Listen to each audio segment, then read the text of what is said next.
ES news Bangla, সততার সাথে সততার পথে। কুটির শিল্প গ্রামীণ অর্থনীতির একটি অন্যতম মাধ্যম। উত্তর ২৪ পরগনার প্রত্যন্ত সুন্দরবনের ৮ নম্বর গ্রামে এমনই একটি দৃশ্য দেখা গেল। রাখি বানিয়ে তাক লাগিয়ে দিল হালদার পরিবারের সদস্যরা।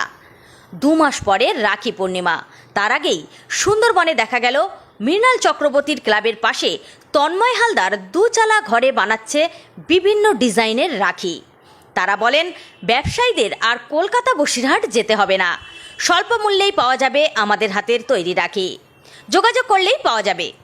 মায়েরা রান্নার কাজ সেরে সংসার চালানোর জন্য সেই কাজ বেছে নিয়েছেন, রাখি বানানোর কাজ।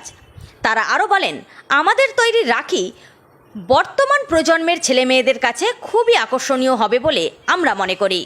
হিঙ্গলগঞ্জ থেকে প্রতিনিধি জয়দীপ বেরা, ইএস নিউজ বাংলা।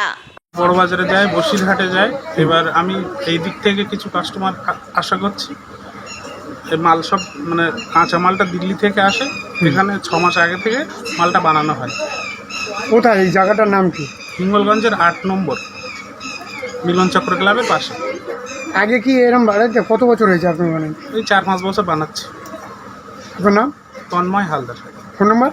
8967355806। এই নাম্বারে কি আপনার যোগাযোগ করবে? হ্যাঁ, এই ধরনের অনেক ১০-১৫খানা আইটেম পাওয়া যাবে। তারপর এই অনেক রকম টোটাল ৪০-৫০টা আইটেম পাবে এবং খুব চিপ রেটে পাবে। ব্যাস।